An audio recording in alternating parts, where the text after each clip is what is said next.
أعوذ بالله من الشيطان الرجيم.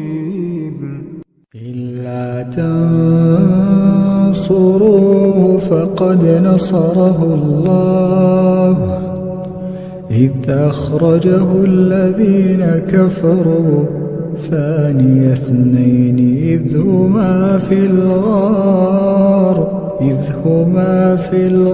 إذ يقول لصاحبه لا تحزن إن الله معنا لا تحزن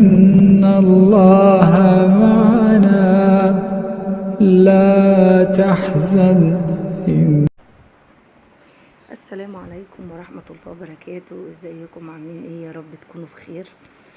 اللهم صل وسلم وبارك على سيدنا محمد وعلى آله وصحبه أجمعين. النهاردة بقى روتين خفيف كده هنعمله في المطبخ. يا رب يكون خفيف على قلوبكم كده ويعجب حضراتكم ان شاء الله. واللي ما اشتركش في القناة يا ريت يشترك، ولو ما عملتيش لايك فضلا وليس امرا كده اعمل لنا لايك. اول حاجة بدأت بيها كده المواعين، قلت كده نخلص المواعين اللي ورانا كده بعد الغدا علشان نشوفوا ايه بعد كده ورانا لو هنعمل حاجة في البيت ولا كده.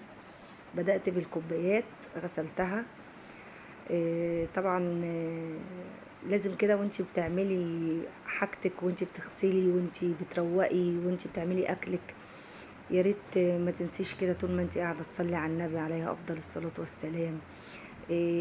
تذكري اللي تقولي اذكار، ما تنسيش تقولي اذكار الصباح بعد ما تصلي الفجر.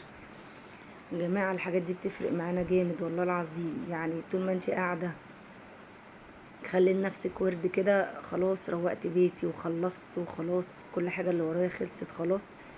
اعمل ايه بقى؟ اتوضى واصلي قيام الليل. بعد ما تصلي قيام الليل حتى لو بدأتي سورة واحدة في المصحف، يعني أنا أول ما بدأت أقرأ، قصدي بدل بقول سورة، أول ما بدأت بآية يعني بصفحة واحدة في المصحف.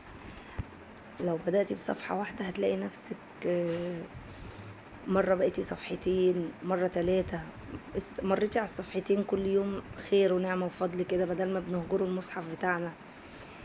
شوفي ايه اللي وراكي. كل يوم نشطي نفسك كده واعملي حاجة. لازم نبقوا يعني قايمين من النوم عارفين، يعني نايمين من بالليل عارفين عايزين نقوم الصبح نعمل ايه اللي ورانا وايه اللي يعني زي على رأي ما بيقولوا روتين نعملوه لنفسينا. طبعا كده انا خلاص خلصت. طبعا الليفه اللي انا بدعك بيها الرخامات غير الليفه اللي انا بغسل بيها المواعين خالص. دي حاجه ودي حاجه، دي عاملاها للرخامات والحوض الحمام. نمسح كده بقى بالفوطه بتاعتنا. طول ما انتي قاعده كده طوقي هتلاقي نفسك ايه، طول ما ايدك في الحاجه بتمسحي وتعملي في حاجتك هتلاقي نفسك الحاجه بتاعتك نضيفه ومش هتلاقي نفسك تعبتي. كده نكب بقى شويه ميه بصابون. احلى حاجه الميه بصابون دي، بتحسي بانتعاش، بتحسي ان البيت كله انتعش كده.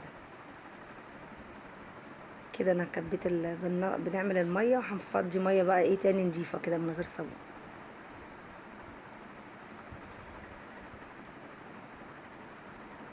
انا عندي مصفى في اوضه الطبيخ دي جميله.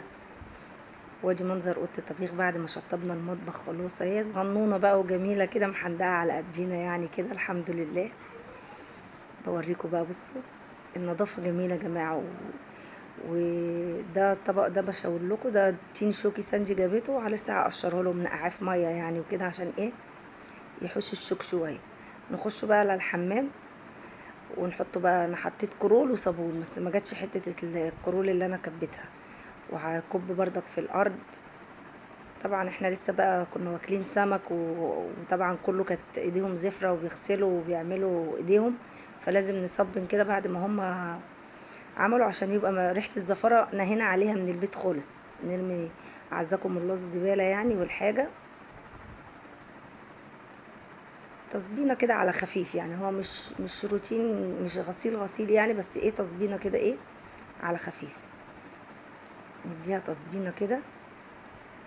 كبوا بقى شويه الميه بالصابون وكرول اللي فاضلين دول وندعك كده الحمام.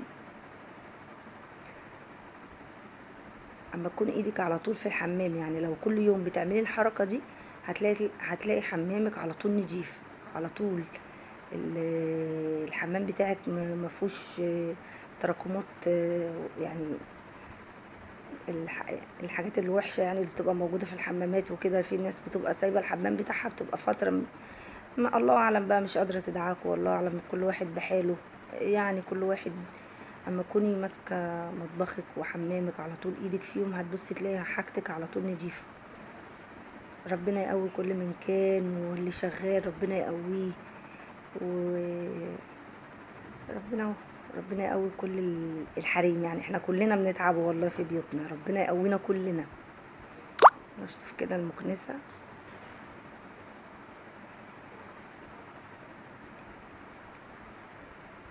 انا بصراحة بحب الخرطوم ده في الحمام، بيسهل عليا حاجات كتير. يعني لما بحط الخرطوم كده بيسهل عليا حاجات كتير. نلم بقى شوية المية دول.